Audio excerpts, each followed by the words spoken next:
Right, we're now recording. Anyway, hello, good afternoon and welcome, ladies and gentlemen, members. Welcome to Chancellor Dufrier Science Group Zoom meeting with our speaker, Robert Fletcher.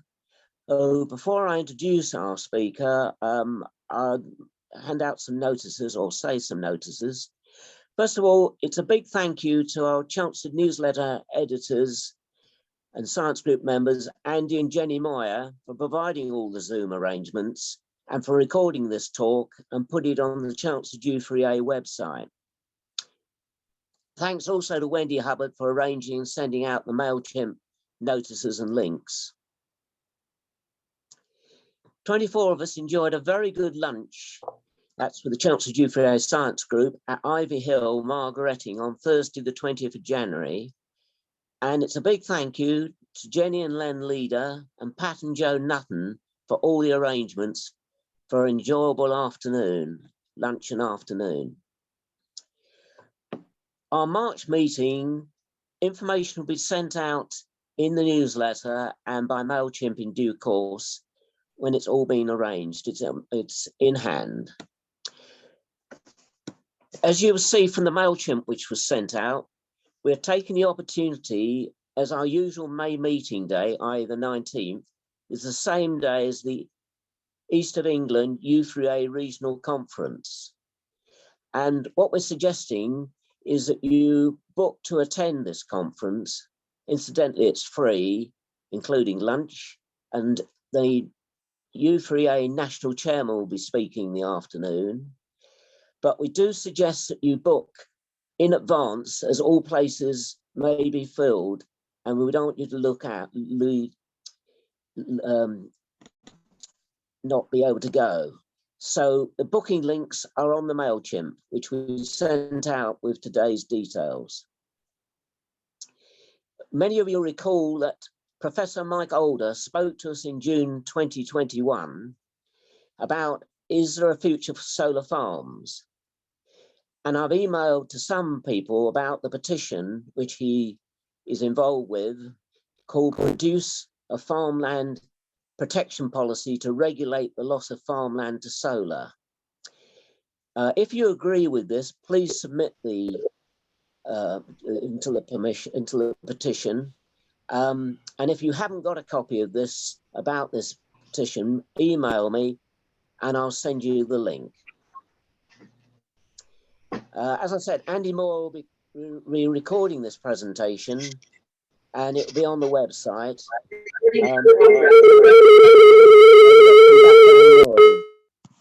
Okay, oh, that's gone, good.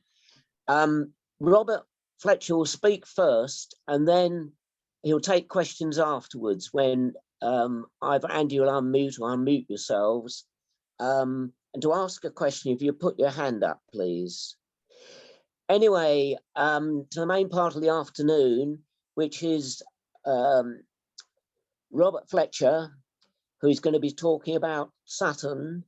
And I'm very glad to say I've met Robert last autumn when he gave a guided walking talk at Fryerning churchyard, identifying all the war graves in there. And we had a good chat, and he gives a series of other talks as well. And he'll be providing information about his background. So, Robert, I invite you to present your talk. Okay, thanks, Chris. Do you want me to share my screen first, or? Yes, please.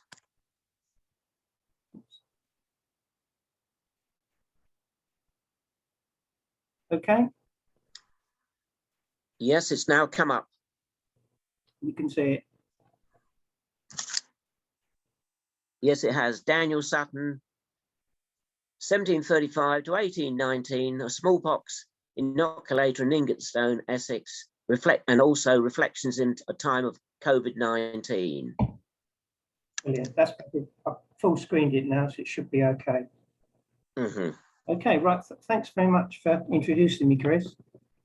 First of all, apologies for not being able to make the talk in November, but I'm pleased to be able to do so now. My background is actually, I'm Chelmsford born, although I lived in Ingatestone all my life.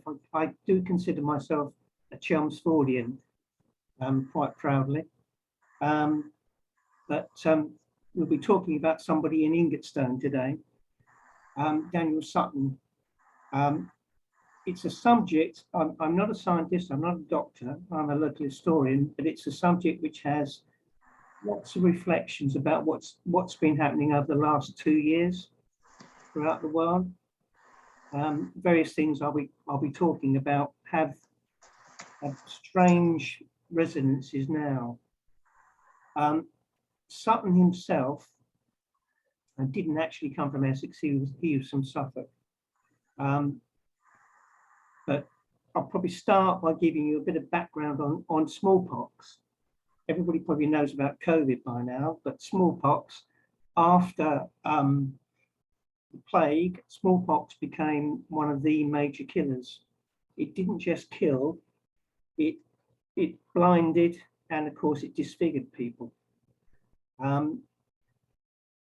There were a number of people who visited the Far East in Turkey, including Lady Mary Wortley Montagu, who discovered that there was a form of what was called inoculation practiced in Turkey, whereby incisions, usually in the upper arm, were infected with material taken from pustules of smallpox sufferers to produce a mild attack of the disease, which then produced an immunity.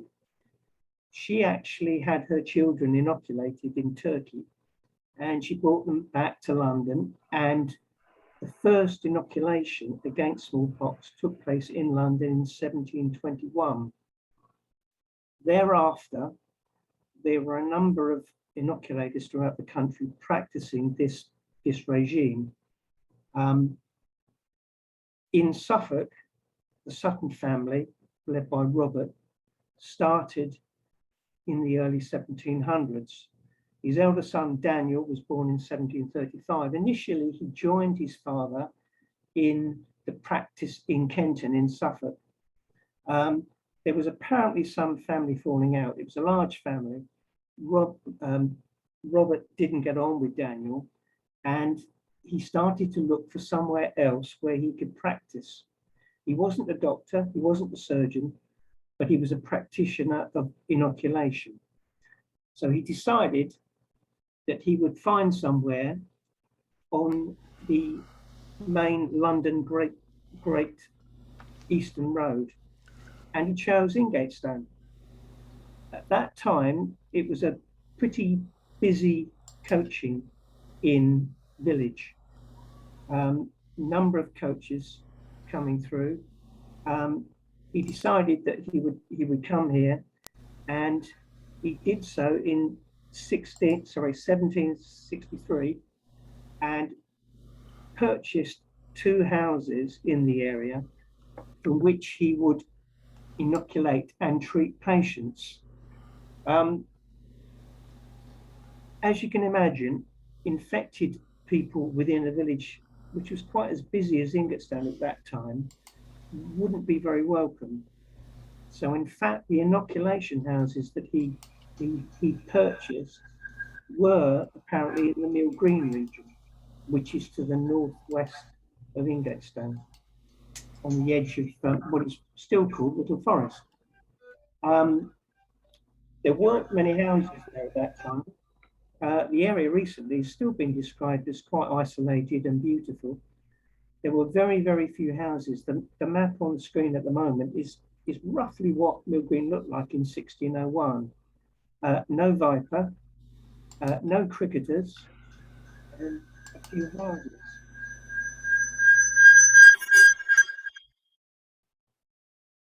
This is a wider map showing Little Forest with Ingatestone to the south. This is Sutton himself. He's quite well known in Ingatestone as a practitioner from this book published by E. Wilde. She was in fact a lady. I've said this before, and I'll say it again because it usually causes some interest. This book was actually, It's a general history of Ingatestone. It was actually published in 1913, which in the beginning of the 20th century is probably the worst time to publish a history of a village. But there is a chapter on Daniel Sutton. In the book, the house on the left, which is still there, I looked at it this morning, Brandeston House, it suggests that this was his surgery, but this couldn't have been the case because there was so much anger at people bringing infected patients within close communities. We think that this, in fact, he either purchased or he rented as his surgery or his agency office. It's right opposite the Bell Pub in Ingatestone High Street. Round the corner, later on, he acquired a house which is now called Chapel House. There is a connection which I'll come on to. And he apparently had the land at the rear of this house. He started his practice this is the area to the rear of those two houses, the back of Ingatestone High Street. He started his practice in 1763. Originally, there was some distrust about him because of the fact that he would be bringing infected patients into the village to be inoculated. But he had the isolated houses ready for these people to be housed in. He also treated people in their own houses. He also bought a very large house in Fryerning called Maisonette, which is still there. This is a rear view photograph I took in December. This was his country house. He started to make a lot of money and he was able to buy houses. Quite a few of the people who were treated in Mill Green became infected. And Daniel Sutton's regime was not just the inoculation, but it was a new means of making the patient get better from the mild smallpox in a quick way. One of these was a dietary regime, which is almost vegetarian. Sounds quite modern now. It was not to eat meat, certainly not to eat alcohol. And it was also, when you became infected, to go out into the open air. How many times have you heard that in the last 2 years, to have fresh air? But that was part of his regime, which was fairly new, and he patented it.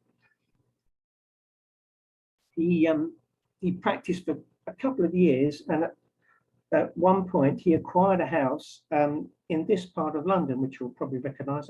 I took this photograph at the Proms last September. He had a house called Sutton House in Kensington Gore, and he had patients there. He also had a house in Brentford in West London. He became very wealthy very quickly. The initial opposition to him slowed down a bit, though he was actually taken to court in Chelmsford a year or two after he started practicing, because he was blamed for a severe outbreak of smallpox in Chelmsford because of his patients. But he won the case.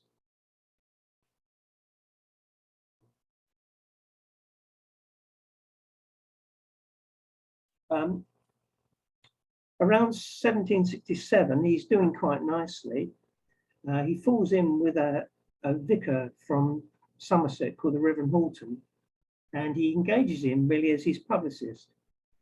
At one point in that year, he writes and preaches a sermon in Ingatestone Church at the benefits of inoculation. It's quite a long document. It's quite unusual in parts, because at one point he actually says that he wants the government to actually enforce inoculation against smallpox, to make it compulsory, which again is a subject which has come up as regarding vaccination and COVID in the last couple of years. In the same year, he married a young widow. She was a Miss Warlock. She'd married and had been widowed quite quite quickly. The family apparently owned a greater part of Antigua in the West Indies. She didn't actually live very long. She bore in 2 children, but there was some dispute about her family background. During the 1953 coronation celebrations in Ingatestone, there was a play, actually a pageant, and this is the facing page of it, written about Sutton, is included in the pageant. And there's a rather unfortunate section where his West Indian wife is ridiculed, implying that she wasn't actually English, but she was. This play was never actually performed. There was a bit of a falling out in 1953. It was never actually performed. It probably would never be performed now. But the lady was white. She bore him 2 children. She bore him 2 children, and then sadly died a couple of years after. In the late 1700s, he goes on becoming quite wealthy from his inoculation practice. The advert on screen now, I actually took from the Chelmsford Chronicle in, I think it's July 1786. At this point, he's got 2 of his brothers with an agent in Ingatestone actually engaging people to come for inoculation. So he was making a lot of money. I did see another advert in the Chelmsford Chronicle at the same time for a practice in Whittle. I imagine he must have had a house somewhere on the outskirts of Whittle, or possibly he used the houses in Mill Green. It's also suggested that occasionally he used maisonette for inoculation, because it is quite a, if you know the house, I'll explain where it is later on. It's quite a way out of Ingatestone village itself, quite isolated. So it's in easy reach of the London road. And apparently he did inoculate some of his patients there.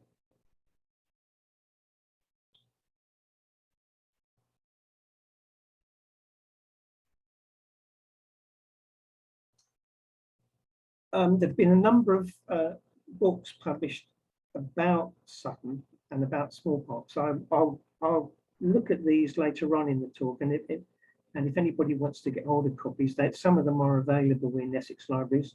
There is a new book out recently on Sutton himself, actually published in 2020. One thing it doesn't state is that the man on the left had the mixed race lady on the right. This is actually in a film reconstruction, inoculated. The man on the left is Thomas Jefferson. He knew about Sutton. He was in Paris. He was the ambassador for America just before the revolution. And he actually paid the Suttons $40 to have Sally Hemings, as she was called, inoculated. This part of Sutton's story doesn't appear in the new book. Jefferson's mentioned with regard to Jenner and smallpox vaccination, but this story appears to have gone under the net. Though there was an American book published in about 2010 by an American historian who did talk about Sutton and about this incident.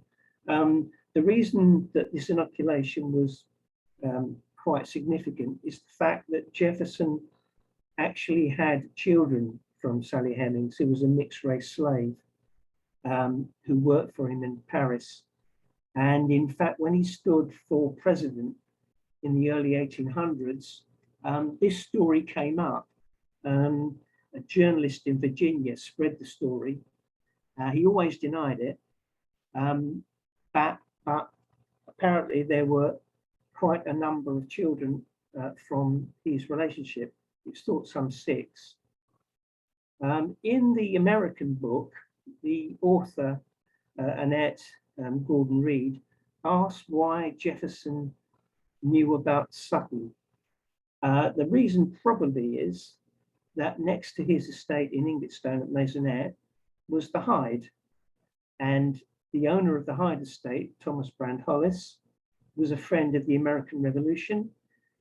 He knew John Adams. He actually entertained John Adams in the house in Ingatestone when Adams was the ambassador in London. He also knew Jefferson and had met Jefferson in London. So that's probably an explanation as to how Jefferson came to know of the Suttonian method of inoculation. This is the cover of the book, the American book. There are quite a number of people in the States on the left-hand side of this photograph.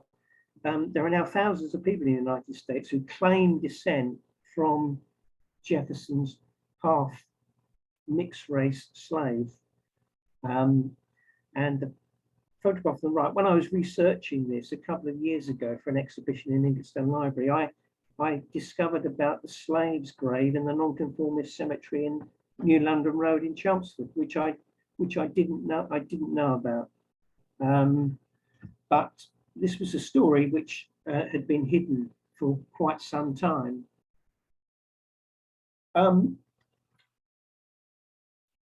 Sutton continued to practice up until the late 1790s. In 1796, he published a long, sometimes quite bitter study of what he'd been doing and his methods of Suttonian inoculation. 1798, Dr. Jenner appears on the scene, and you get vaccination. This is a cartoon of the time poking fun of vaccination. As you may know, the new form of treatment for smallpox was taken from cowpox, from cows, and it didn't produce people with smallpox who were infectious. But there was a lot of controversy because of Jenner's methods. Sutton saw this obviously as a sort of a taking away some of his glory. There became a battle between inoculation and vaccination after Sutton's death. Sutton died in 1819. This clash between inoculation, his method using smallpox, pustule matter, and vaccination by using cowpox matter. This carried on until 1840, quite unbelievably. But in 1840, inoculation became illegal. This is obviously a long time after Sutton's death. This is a picture of central Ingatestone. The house was still there. He was virtually forgotten. Vaccination became the accepted way of dealing with smallpox, but it still became controversial. There were many people, often religious groups, who didn't want to be vaccinated. One significant group in Essex, which some of you might have heard of, were the peculiar people, who were originally based in Rochford from the 1830s. They refused to submit. And there were a number of other people who objected to general inoculation, vaccination or inoculation. This went on until 1907, until you were allowed to actually debar vaccination on conscientious grounds, which again has sort of repercussions now with the anti-vax movement. There are a number of people who didn't approve of it, some religious groups.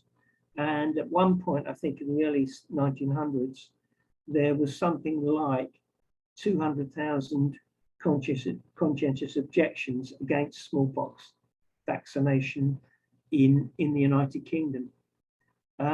Sutton became somewhat a forgotten character. He's mentioned in Wilde's book in 1913. He appeared in a book. I'll just go through the COVID information. He appeared in a book in 1977 called The Speckled Monster, which I recommend. But he was forgotten. There was a proposal in 1989 to actually put a blue park on Brandeston House on the High Street, but that's never been done. The new book about him came out in 2020. It didn't receive completely favourable reviews. There are a number of errors in it. It doesn't mention Brandeston House at all. It does mention Maisonette. Unfortunately, about 10 years ago, Maisonette, which is still there, the owners changed its name to Maisonette. I've always said that it's been Essexized. I don't know why they changed the name, because it's still shown as Maisonette on the Ordnance Survey map. When I was fascinating subject, when I was researching this, I didn't know much about Dr. Benjamin Pugh. Some of you may know about him. This is his house in Chelmsford High Street, which is the Royal Bank of Scotland. I understand there's a campaign in Chelmsford at the moment to try and renovate some of this house. But this was a character who appears in the literature, but I didn't know anything about. He lived in Chelmsford, he built this house. He obviously, as it says, he inoculated many people. He apparently eventually retired to Great Baddow, but this house still stands. If I can wind up the talk by going through a couple of books that, in addition to Wild, which may be of interest. There are copies of these in Essex libraries, and you can get hold of second-hand copies. This book on Ingatestone and Fryerning by Ian Yeasley, who I'm related to via my stepmother, it has a chapter on Sutton, which is quite good. The Speckled Monster is a book that some of you may have heard of, published by Essex Record Office well, a couple of decades ago now. But it's, of all the books I've read, it's probably the best, because it concentrates on Essex and smallpox in Essex. Has a very good chapter on Sutton, and mentions about the peculiar people and the objections to inoculation in Essex. The new book, which is Gavin Reitman's book, Great Inoculator, that's quite a good book.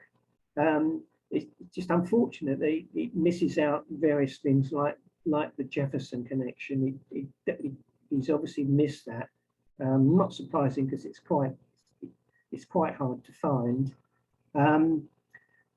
Very interesting writer. I did notice that, in fact, he's also written a book on Marconi, which is available from Chelmsford Libraries. I'll finish off by going back to Ingatestone High Street once again. The bottom photograph, which is the one I started with of the High Street, is probably about 1800. The photograph on the right-hand side is the same view I took this morning. And at the top is Brandeston House and Chapel House. Still called Chapel House. The rumour was that this was the chapel that the Reverend Horton acquired for his patients who were getting fresh air in the rear garden at the back of the house, but that is probably incorrect. But both of the houses are still there. I don't think Brandeston House is fully used now since COVID, but the house is still there. One of the queries, and I'll mention it before I finish, is we don't really know where his inoculation houses in Mill Green were. We had very little idea where they were at all. One of the houses was Maygot's, which is rather old, which is still there. But where the others are, we have no idea. I suppose I should say that's a subject maybe for some more research. Maybe I can try and find out where those houses were, but they're not recorded. There aren't many houses in Mill Green, and a lot of the older houses have gone. But that is Daniel Sutton, sort of well known in Ingatestone, but rather misunderstood.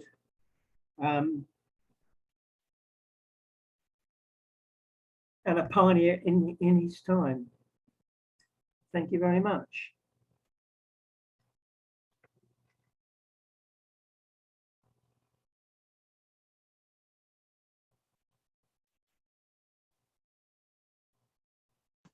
Thank Robert, you. don't forget you're going to speak about some current some comparisons with COVID. Yes, yeah, I did mention a few of them. For instance, the objections to compulsive vaccination.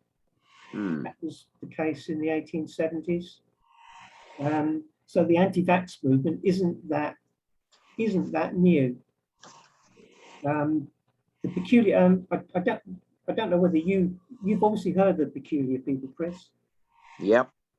I didn't know about them till my secondary school, but they believed that in the laying on of hands.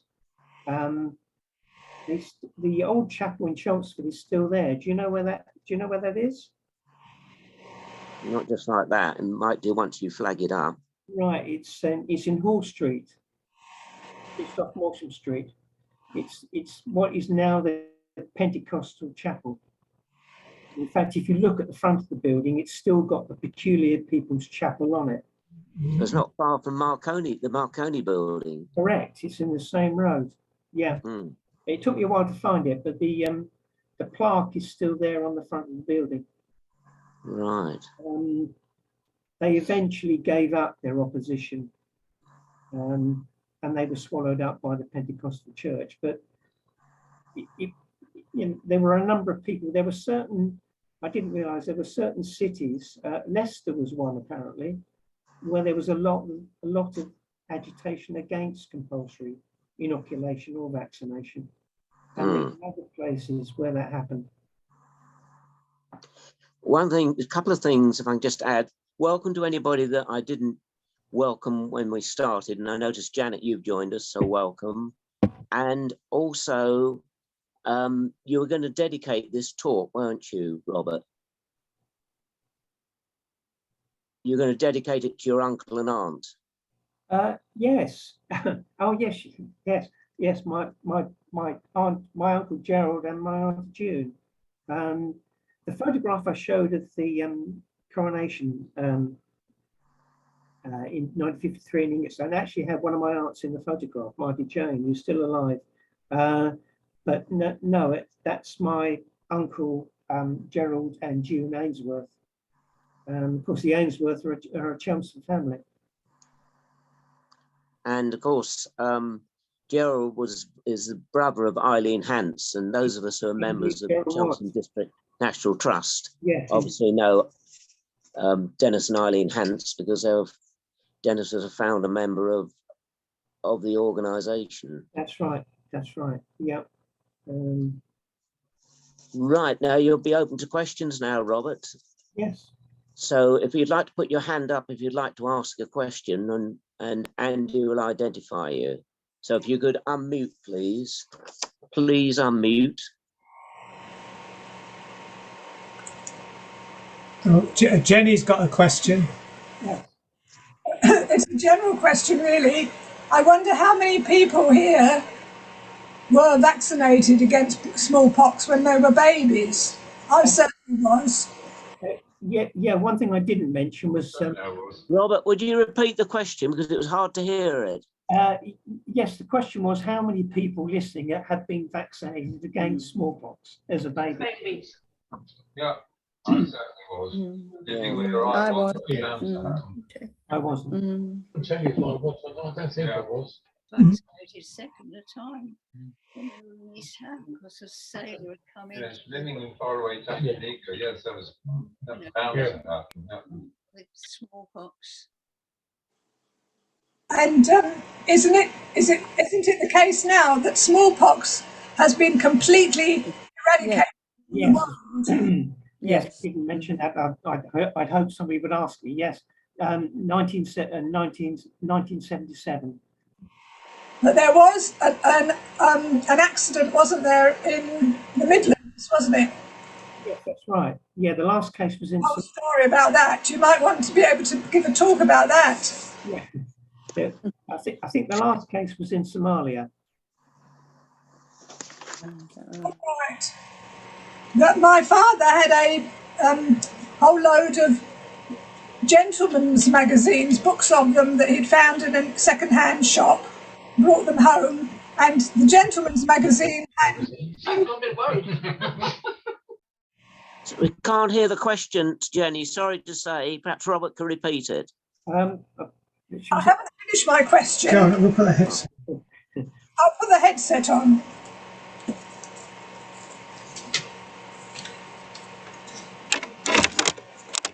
Yes, this isn't really a question, but it triggered my remembrance of my father having bought up some gentlemen's magazines, they were called, found in a second-hand shop. And in these magazines, I'm not sure if it's weekly or monthly, there was always a tally of the deaths in London of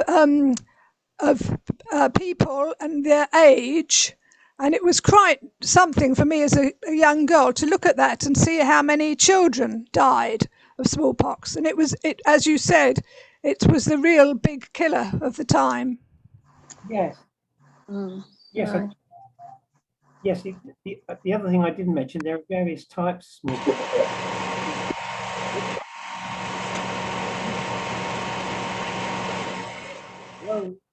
Hello. Sorry. Yeah, there are various types of smallpox, but the worst one was the one that actually eventually caused internal bleeding. It was almost always fatal. So it's a terrible disease.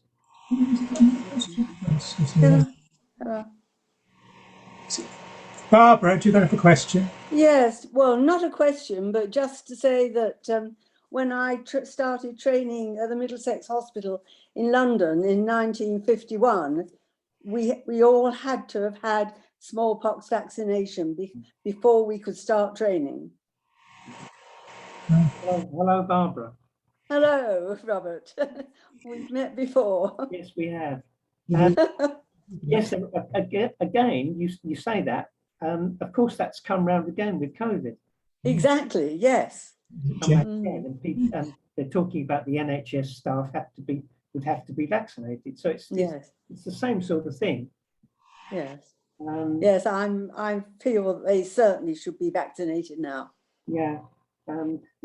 So I mentioned Sutton's regime, the fresh air and the dietary regime that he had. I mean, that was quite unusual then. The other thing I will mention, in Gavin Waitman's book, he talks about at the end of his life, Sutton did various experiments and tried to work out how successful he'd been. He tried to work out whether the inoculations were better in the morning or the afternoon. And he discovered that the inoculations were more successful in the morning. And actually that has proved to be medically proven with flu vaccinations. There was a survey done, and apparently people who were inoculated in the morning, vaccinated in the morning, there was a better response than those in the afternoon. It's something to do with the body's immune system. Yeah. But yeah, that was. I mean, he didn't understand it then. He didn't really understand it at all, not technically. But now we can as to why this was the case. I found quite fascinating. I'd never thought about it. But apparently it's been proven. Are there any more questions? You need to raise your hands or indicate somehow. Yes. You have to go over it. Hello, Rob. Speak. Hello, I have a question. Yes. Karen? I wanted to say that I actually caught smallpox as a young child. Oh. And I spent 2 years in hospital, both in Sweden, in the Karolinska Institute, and in Great Ormond Street. And I never spoke about it until I was over 40, because I thought I'd caught it from somebody. But in fact, it was when I was being vaccinated. And I didn't realize at the time, if you have infantile eczema, you should not be vaccinated. And that's how I got it. Yes. Mm. You have to be careful. Any comment? Did you hear that all right, Robert? Yes, yeah. One thing I will add on a personal note again. My mother never had myself or my two sisters vaccinated against virtually anything. My mother died when I was 7. So when I was a teenager, I actually went through the regime of getting my GP. No. We can't hear you, Robert. We've got some interruption there. Yeah. Sorry, I actually had to arrange my own vaccinations when I was a teenager. I didn't even have polio. No. I don't know whether my mother objected. Robert, Yes? if I can ask, how long has it taken you to do this research?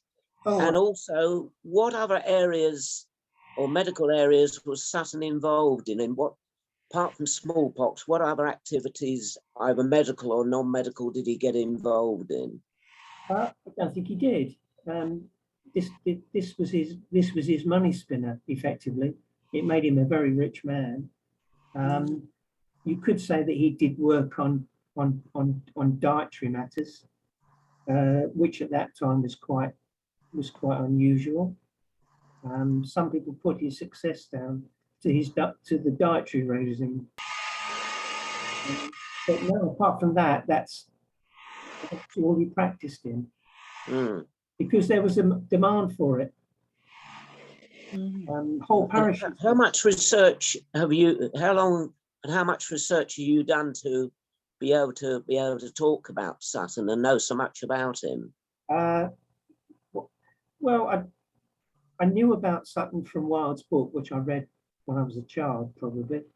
But I didn't really study Sutton and smallpox until I did my study on Thomas Brand-Hollis, and the connection with Jefferson came up, and that fascinated me, and I went back to Sutton to look at smallpox again. I think that's the reason why, and since then I've done quite a bit, and so I bought the new book, which praises Sutton for what he did. He hasn't got a blue plaque in Ingatestone, which would probably be a shame. But we still don't know where his houses were, his inoculation houses. We don't know where they were. There were pest houses in various parts of Essex, and they're listed in the back of Smith's book about the speckled monster. But we don't know where they were in Ingatestone, which is a terrible shame. Maybe they've gone. They've been demolished. Maygots is the one house, and I don't know where I got the information from. Maygots is the one house quite near the water tower in Mill Green before you get to the cricketers. It's a very old house. Oh, damn. Apparently that's probably the only one that he could have used. All the other houses have gone. Jeff, do you have a question? You've muted yourself, Jeff. Right, can you hear me now? Yes. Yeah, just as a matter of interest, I was just looking up the current coronavirus details. And as of today, there's worldwide, there's been 419 million cases of coronavirus and 5,872,000 deaths. So I've no idea what the sort of the rate of deaths was on smallpox. Obviously, it ran for hundreds of years. But is there some sort of comparable comparison to the two types? Because I mean, they're both worldwide diseases. So I just wonder if there was any sort of comparison between the two. Well, they both apparently have long-term effects in some cases. Smallpox could blind people, and of course it disfigured people. So women particularly were worried about getting it. So that was always a problem. Reading through the literature, there are a number of outbreaks that occurred in various places, and sometimes the death toll could be quite high. Quite high.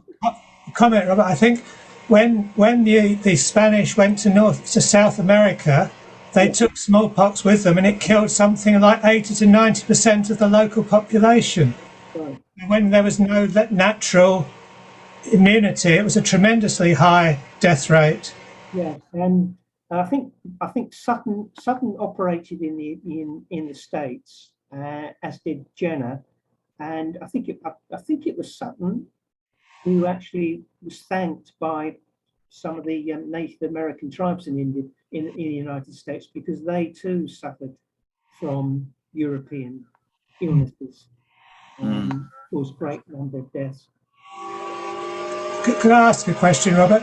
Well, when you had your advert, I think it said it was £2, 2 guineas for inoculation in the kitchen, 3 guineas in the parlour, or something like that. That sounds an awful lot of money. It must have meant only fairly rich people could get inoculated. Well, that's how he made his money. Originally, that was the case, but then later on, parishes would actually pay for whole groups of villages to be inoculated, and they would agree a rate.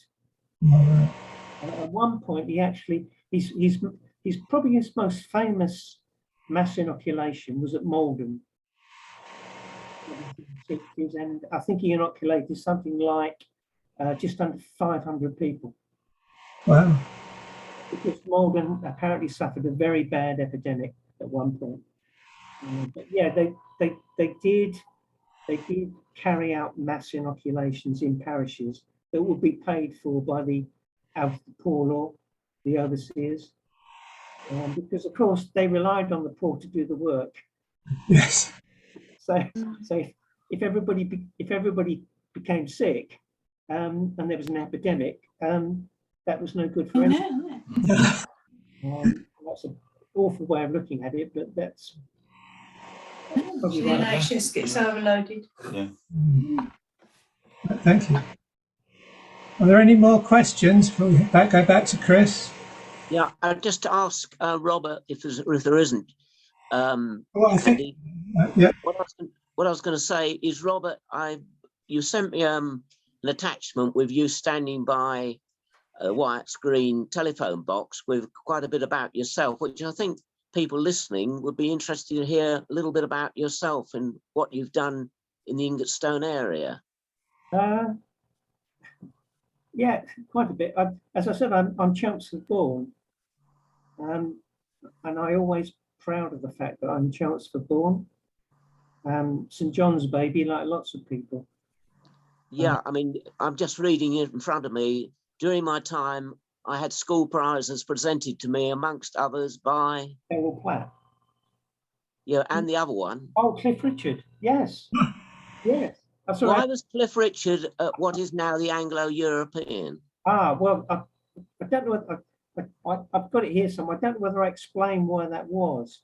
The headmaster at the secondary school, Laurie Moss, actually taught Cliff Richard when his family came back from India to Hertfordshire. I think he lived somewhere near Cheshunt. Harry Webb, I think is his proper name. Yeah. My history teacher, my headmaster and my history teacher taught Cliff Richard history. And in 1966, 67, he persuaded Cliff to present the school prizes. It was probably the best attended prize giving we've ever had. But that's the connection between my old headmaster and Cliff Ridgey. But And you also worked in accountancy and also for HMRC. yeah, I worked in the old tax office in New London Road, opposite the hospital. Yeah, and do you have? And it says here mainly dealing with taxation. Crafty questions about your own little tax problems thrown into the conversation are not always welcome. Also had an interest in local affairs, but you brought them all out on strike. I did. Yes, yes. That was the first strike in the Inland Revenue. And I stood on the steps of as at Liverpool Victoria House as it was then, opposite the hospital, and we turned the postman away. Why did you bring them out? Money, pay. I think it was the first time that particular union had ever struck on pay. Right. 1980. So But you're also involved in the village, aren't you? In the sense of the war graves in Fryerning. Yes. Can you just say a little bit about that? Yes. If many people, obviously, you do visits to churches, so you probably look at war graves when you do visits to churches. You may, I don't know whether anybody has ever given a talk about the Commonwealth War Graves or the Commonwealth War Graves Foundation. It's something. But you actually picked out the different war graves, which weren't obvious ones in Fryerning Churchyard, didn't you, when we had that walk? Yeah, there are two shipping casualties, a submarine death, yes, a civilian. Again, it's a fascinating subject. Of course, if I was talking about the First World War, we could talk about the flu pandemic of 1918. Yeah. I've been doing research. I think when I went round the churchyard in September, I was still waiting for a death certificate for one of the casualties from June 1918. I eventually got it from Glasgow City Council. Guess what the cause of death was? Gassing? No. Smallpox? Pneumonia. Oh, yeah. Yeah. That's what most of them died from. Oh, absolutely. So that was the flu. That's flu. And in fact, there are a couple in Margaretting I looked at, and this is a medical connection again. It's not smallpox, but it's influenza. So it's like a bit like COVID. But I found another death in South Shields, and that again, cause of death. There appear to be no injuries, but cause of death, bronchopneumonia. I found several others. One prisoner of war in France. He had injuries, but cause of death, pneumonia, bronchopneumonia. I think bronchopneumonia went down a lot on a lot of death certificates. Anything that showed any sort of respiratory problems, they wrote it off to bronchial pneumonia. Yeah, but these were all from spring 1918. Yeah. Up until early 1919. Yes, absolutely. Apart from one man I found he got a terrible stomach wound. But yeah, again, that's a fascinating subject. Well, there was a TV program on it, wasn't it? Must have been about 5 or 6 years ago, maybe longer, about the doctor that did all the work. It was Manchester doctor, I think, did all the work on it. Yes. That was on the TV some years ago. It was quite interesting. Yeah, I get BBC History magazine, and they always have an anniversary section at the beginning. And I think it was last month's magazine. It was the anniversary of the start of the pandemic, and it started in an army camp in Kansas, in the United States. In a hospital in an army camp. That's where it started. And it killed millions. But maybe that's a subject for another talk. Yes. There is information on the flu pandemic in Essex. I know Essex Record Office have got quite a bit on it. Yes. And that again is an interesting subject. Similar to COVID, of course. But fascinating, even if you're not of a medical background, it's interesting from a social and historical point of view, and how we deal with disease, and how you deal with disease in built up areas and large populations, and how you control it. Lots of the smallpox controls were down basically to isolation and trying to kill off the attack, the epidemic. And of course that's exactly what we tried to do with COVID. Yeah, same sort of thing. Exactly the same sort of thing. And then along came vaccination. Is there any more questions, Andy?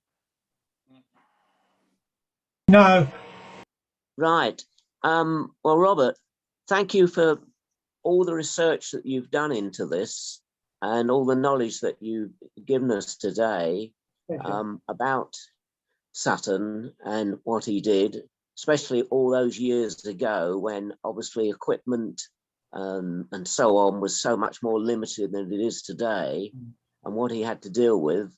And sort of two guineas back at that time, I suppose, is the equivalent of something like 100, 200 pounds or even more now, I would guess. Yeah, Probably about 300, I reckon. Or 300, right. Okay. Anyway, thanks for doing all this research. And I'm glad that you're obviously now fit and well yourself, because you weren't in the autumn, and able to give this talk to us and give your time and preparation. And as I said earlier, Andy's recording this, and it'll be on the Chelsea Dewfree Science website that you can access this talk. So in conclusion, thank you very much. And we'll